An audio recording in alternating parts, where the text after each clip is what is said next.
Time for our injury report on the Pat and Aaron Show, presented by Florida Orthopaedic Institute in partnership with Tampa General Hospital. We love our next doctor. We love all our doctors, but we love Dr. Gasser. He's been with us since the start. Dr. Gasser, how you doing this morning? Doing great. How you guys doing? We're doing great as well. Well, actually not so great. We only have one football game left, Doctor, and that makes us sad. But that's another story. If we're dealing with injuries, we'll come see you at Florida Orthopaedic Institute.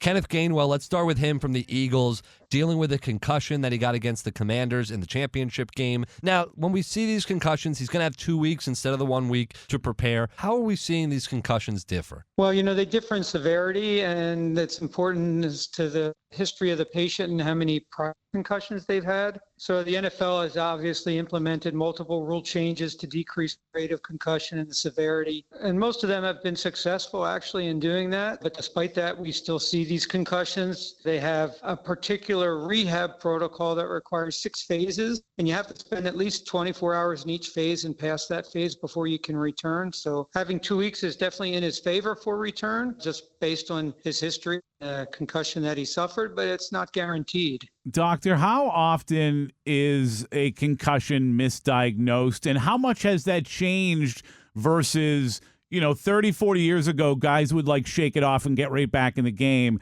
How much is the ability not just to treat but also diagnose concussions changed over that time? Well, it's changed tremendously. We're much more aware of it as a problem. Like you said, in the day, guys would get their bell rung and just go back in the game, which is very dangerous. Today, in the NFL, they have spotters in the booth. They have a neurologic consultant on the field. They're constantly reviewing imaging and tape of the patient, of the players as patients, to see if they have any evidence of concussive symptoms, and they're taken out of the game. Today, back in the day, we used to have all these kind of guidelines and rules, and it's very simple today. If you even suspect a concussion, that patient is out for that game, and then we'll have an evaluation by an expert. We also understand a lot more about concussions and what's happening with them and the dangers of them.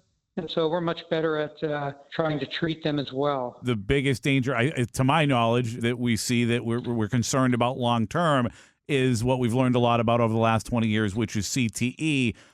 We know that we cannot diagnose CTE before somebody is dead. We can't do it until they've passed away and we look at their brain.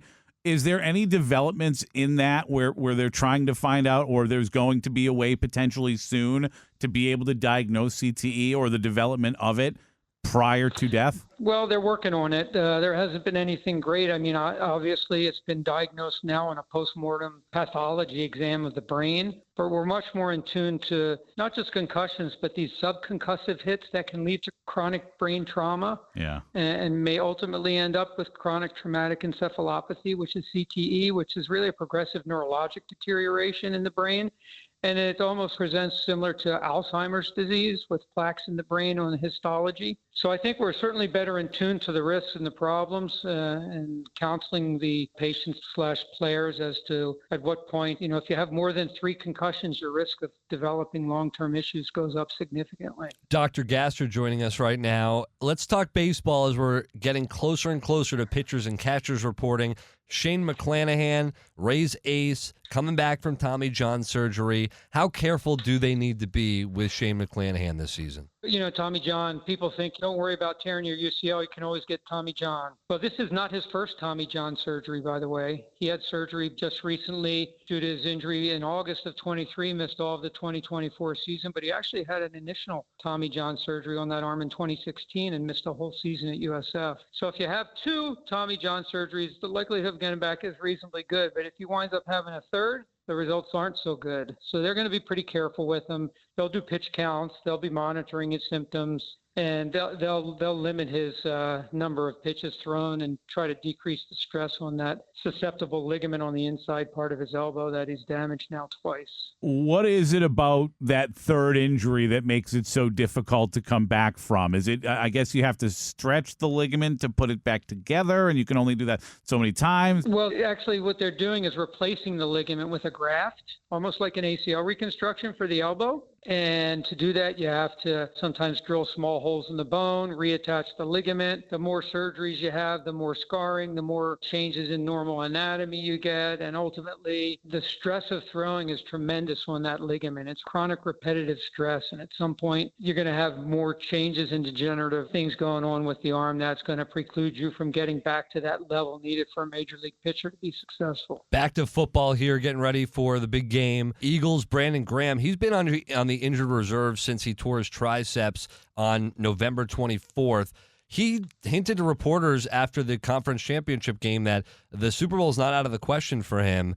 Would that be unheard of? What are we talking about with a torn tricep, and what is the usual return or time of missing after that? Yeah, so triceps tears in the NFL, most common in linemen. That's due to eccentric loading, meaning they're pushing against a guy who's 300 pounds is pushing against them. And an eccentric load, if you think about it as the negative part of some of these weight exercises you do, that's how almost all tendons fail in the eccentric loading. So if you look at NFL players with triceps tears, the average time to return for an NFL player from a triceps tear is 5 months. Now, it's only been 2 months since his surgery. He had surgery in the end of November, so it would be pretty unusual for him to be able to play. The only thing that's good about the arm is they could put him in a brace, but he's certainly not going to be 100%, and he may or may not be effective playing at that point. But it would be unusual for him to come back in 2 months. Well, Dr. Gasser, we really appreciate you joining us, and next week will be our last